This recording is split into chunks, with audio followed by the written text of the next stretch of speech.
Welcome to another edition of Church News. I hope you've been enjoying the weather.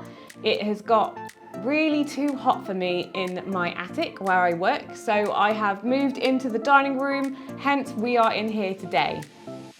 But on this episode, I talked to Paul Brookhouse and find out about what he's been doing in the city with working with various churches and other organisations on a really interesting and exciting new project. So, welcome Paul. Do you want to just tell us a little brief bit about you and what you've been doing during lockdown? Yeah, so my name's Paul Brookhouse, married to Stacey. We've been part of the church for just over 17 years now. And for those who don't know, I oversaw the Hoop Centre as part of the staff team for 6 years. Wow. Has it really been was it really 6 years I had to work with you? Yeah, 2012 to 2018. Oh, amazing. So what projects have you been doing during lockdown? Yeah, so basically kind of middle of March, I was asked to help form a steering group around how we respond during COVID around food and supporting people who are isolating and, those who, for various reasons needed access around food. And so we set up the steering group, and then basically they said to me, look, we need someone to do this full time to oversee the project during COVID. Can you do it? And within 10 minutes of saying yes, I was in front of BBC East Midlands cameras being asked questions that I had no idea how to answer about what was the plan for the way ahead. So how have you found the support from the local people of Derby? Yeah, I think the support that people have been given during the COVID time has just been amazing. I think we always used to find at the Hope Centre at kind of Easter and Christmas, you kind of got an abundance of a lot of things come in. And, we've just seen it in the last 3 months, in not just terms of donations, because we're currently using Pride Park Football Stadium for donations, but it's just the offers of volunteers to kind of deliver food parcels, to check on somebody, to make sure someone's okay. It's just been great. And just to kind of put some figures around it, I kind of spent £55,000 on food in the last 3 months, of which £10,000 was given to us. The rest has been through grants. And we've also been given, £15,000 of actual food that we've bought on top of the donations that have come in. So it's just been, just an amazing swoop of support of people recognising that we're just in the most exceptional, strange days, and everybody's wanting to, kind of help and do their little bit.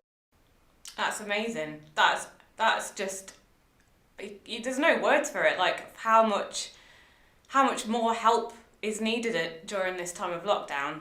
So have you found it easing as I suppose lockdown eases?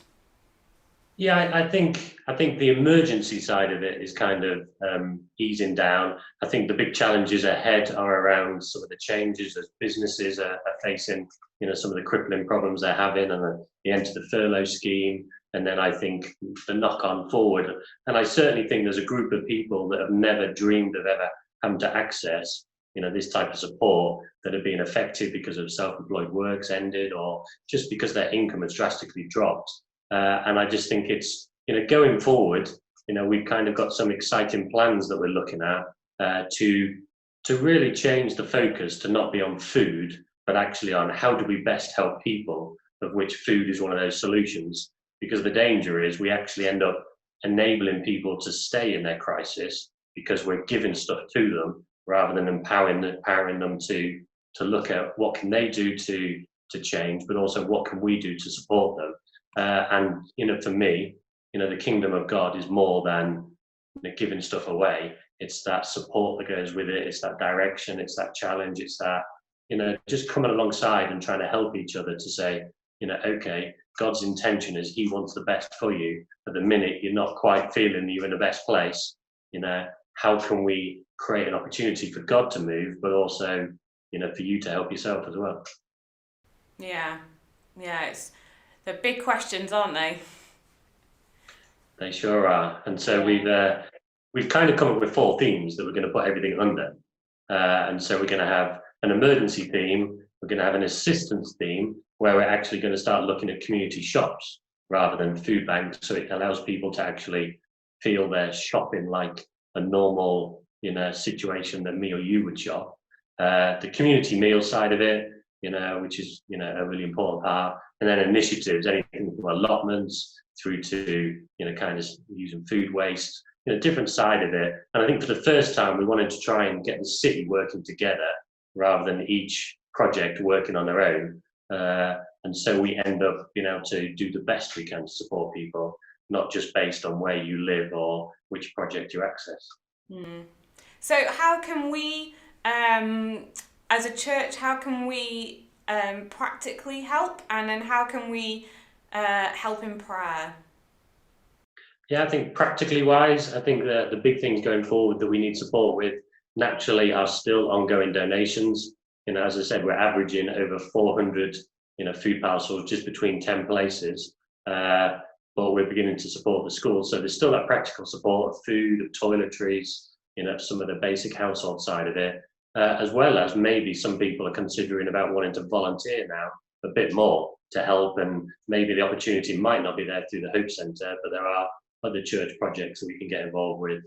But I think certainly in terms of prayer, I think it's a couple of things really. I think it's one, that the way forward is something that, resembles the kingdom of God approach and isn't just a good idea, but also that, we see, the provision that is needed for this next few years ahead, but also that we see, an opportunity for, God to break in people's lives, because, we know that whilst we meet their immediate needs, God is about, them as a person and meeting their, their spiritual needs and helping them, have the best journey they can in terms of recognizing who they are in God, not just who they are in crisis. Brilliant. Well, thanks so much for joining me today, Paul. And I look forward to hearing more about what's going on in your project. Thanks, it was good to catch up. That was really amazing to hear from Paul and hear about how the city are coming together to help people in need during lockdown.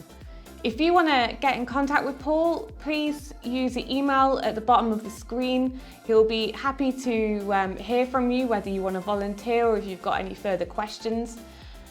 That's it for Church News this week.